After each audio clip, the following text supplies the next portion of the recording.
attacks in Paris prove the value of such spying. Cotton said, "Now is not the time to sacrifice our national security for political talking points.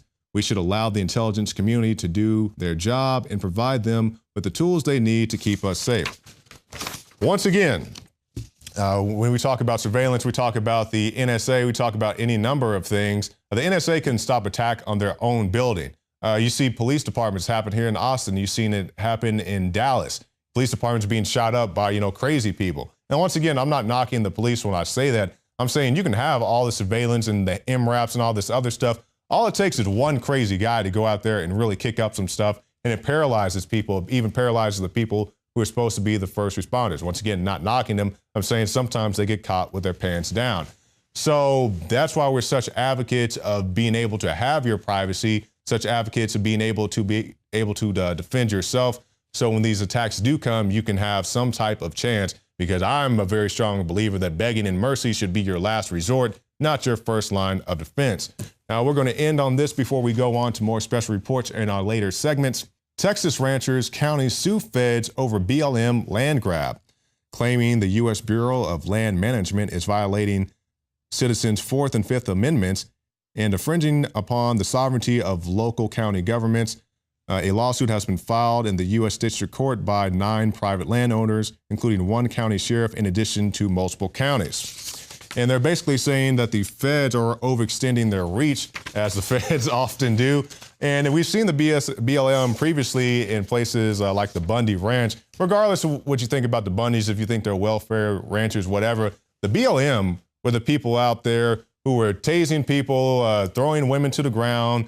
They said they were out there for the tortoises and for the wildlife while they're busy shooting Bundy's cows and throwing them into a ditch. It doesn't sound like any type of pet activist that PETA would be very proud of.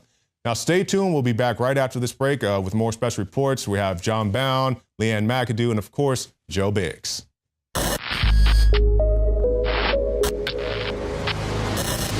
Did you know that only 6 corporations control 90% of what millions of Americans see, hear, and read every single day?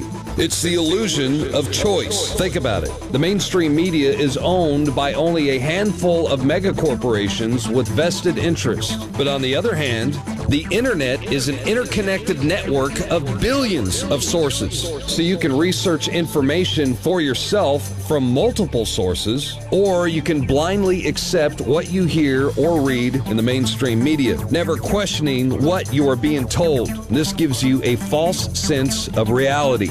Do you actually know what you think you know? Or have you been programmed to accept someone else's version of events? Think about it. This is Darren McBreen, and I want you to break the matrix at INFOWARS.com and PrisonPlanet.tv.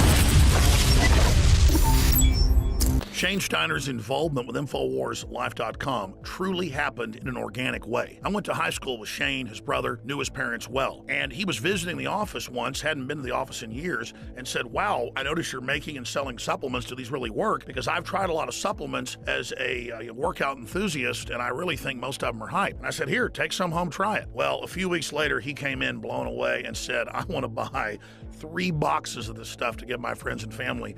It's simply amazing." He said, "Why does it work so well?" And I said, "Listen, go to InfoWarsLife.com, watch the informational videos with Dr. Group and others. They understand how it all works. I know that it works for me. That's all I understand. The science, the facts, the research, people's testimonials, they're all on InfoWarsLife.com. You can check it out for yourself."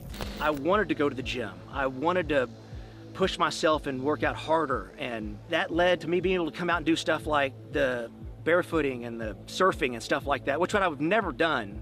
I never would have done that 2 years ago. Shane has said over and over again, more than just libido and energy, it made him want to get into the gym more. It made him want to get in better shape. And believe me, the Steiners have amazing genetics. His brother is a world champion steer wrestler. His dad, Bobby Steiner, is a famous world champion bull rider. They've got natural genetics. But when you added this to the mix, in Shane's own words, it took him to the next level.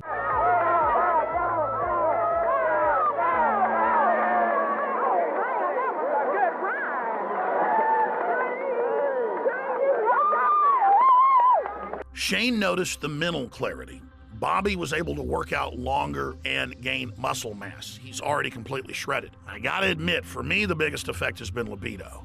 Now, I've never claimed to have a body like some beach model, but back when I was 20, 22 years old and worked out every day, I looked great. But over the years, and being married, having 3 kids, and working 18 hours a day, I gained basically 100 pounds. And it's been a long process losing that weight in the last 4 years. But if you look at the photos and the videos of what I looked like 4 or 5 years ago versus today, the results are dramatic. I'd already cleaned up my diet, I was working out hard, but I'd only lost about 20 pounds. It was adding the other key ingredients from InfoWarsLife.com that helped me personally go to the next level and shed another 35 pounds. This has actually made me feel so good that here lately, about a year ago, I started training jiu-jitsu, and that kind of led to doing some boxing and kickboxing. I mean, it's amazing that 2 years ago, I was on the couch and couldn't even tie my shoes, and now I'm training with MMA fighters and just doing stuff that I never thought that I would be doing ever again. So Super Male Vitality has allowed me to do some amazing things, and if it has those kind of effects for me, I know that it will do great things for you. So just try Super Male Vitality. I promise you, you'll love it. And finally, let's look at Anthony Gucciardi, InfoWars.com reporter. He also works with Dr. Group and others, helping develop the newest, most cutting-edge, high-quality supplements. Let's take a look at what happened when he tried to barefoot ski for the first time with the Steiners. And remember, we're not making fun of him. He had the will to get in the arena, and he's lost more than 10 pounds in the last few years of fat and gained more than 10 pounds of muscle. And Anthony chalks it up to Super Male Vitality as well.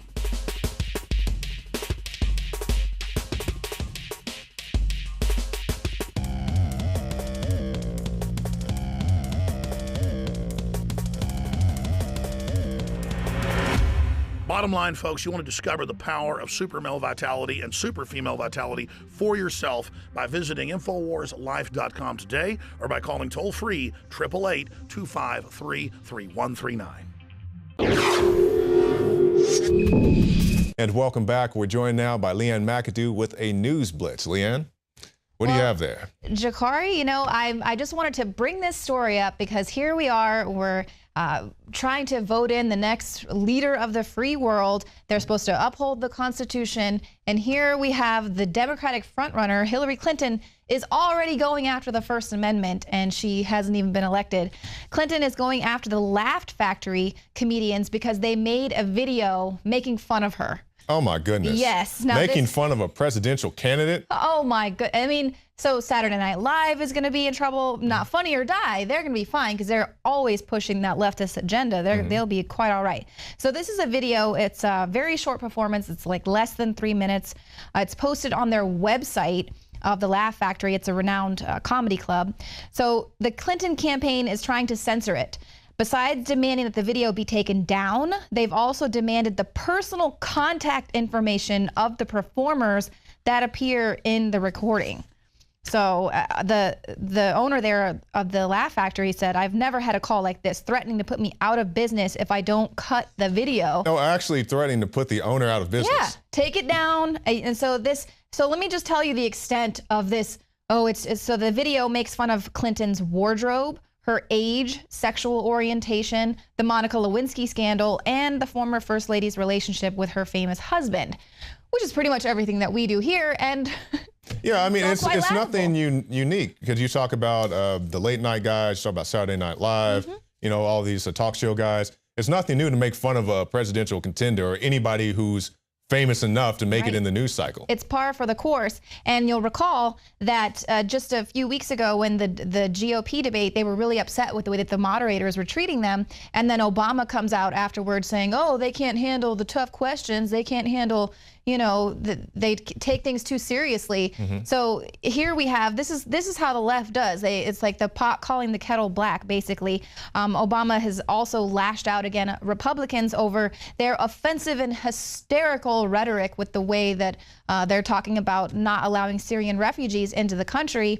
And he brings this up again, saying, you know, first they were too scared of the press being too tough on them in the debates. Now they're scared of 3-year-old orphans. That doesn't seem so tough to me. So, you know, it's okay for him to make fun of these presidential contenders and basically calling them out, saying that they're afraid of babies and things like that, which obviously he said this before the woman suicide bomber. Yes. The audacity of this guy that he would arm al-Qaeda rebels, send them to places like Syria, like Libya to go and kill people, and then just wants to come up here and make a joke about it. It's really disgusting. I mean, just to hear that, I'm dead serious.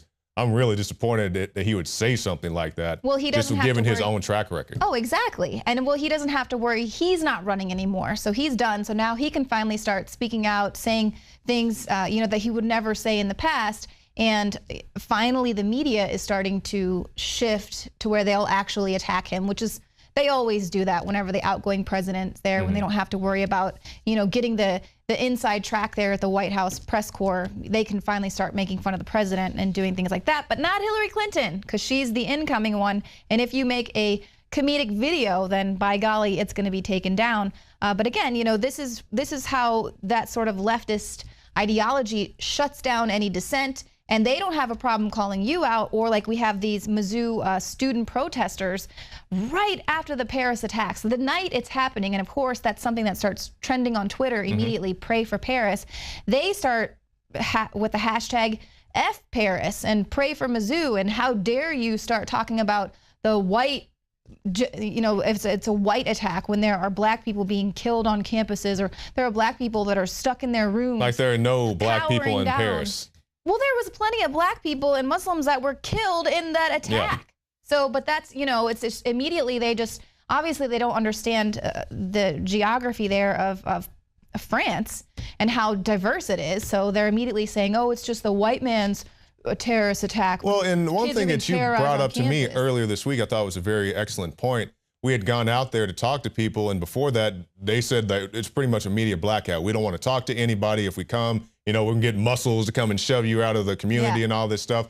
So right after saying we don't want media here, media turns the camera to focus on Paris. So hey, everybody, come bring your cameras over here and focus on what we're doing. It's not saying that the Mizzou or the racism issue isn't important. Yeah, of course we know there is racism in this country, but when you say get the hell out of here and people get the hell out of there, and now you're saying come in here and just focus on us, that's just childish, honestly. Well, and now there's this whole new thing that I'm seeing is the First Amendment or free speech the new all lives matter? So whenever you say, hey, I have the right to say this or whatever on campus, by saying, you know, the freedom of speech, you're basically saying all lives matter, which the Black Lives Matter movement takes to be as racist.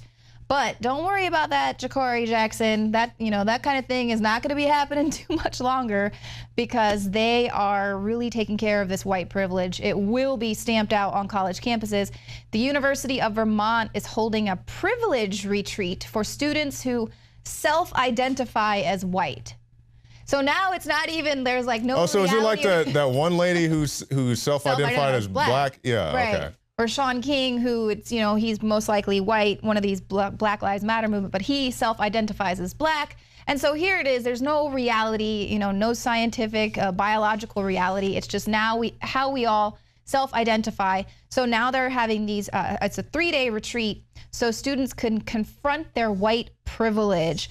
And it's only for students who self-identify as white. And some of the questions, tough questions are gonna be asked, like, what does it mean to be white? And how does whiteness impact you? And they're basically hoping that they will come to recognize and understand white privilege from an individual experience. So who are these self-loathing people who are like signing up for this retreat so that they can go and join these protests and then be segregated into another room because they're white, even though they're the allies of the Black Lives Matter movement? So it's like, hate yourself, and then come and join our protest, and then we are now going to stamp out your privilege and let you know what a jerk you are because you just so happen to be born a certain skin color. It's just like this circular racism that's coming around. You know, it's a very interesting thing because we've been to many rallies, not just Black Lives Matter, but, you know, anything, abortion, whatever. And you see so many people there of every age, sex, race, whatever, even sexual orientation, and they can come together under a common cause to do something good. But when I see people, they purposely segregate, as you're pointing out here, We don't want you here. If you come here, you got to go stand over there in the corner. It's just completely ridiculous. Or they had last year, they busted out the rules for white protesters. I mean, and here you are at a protest, you're at a rally,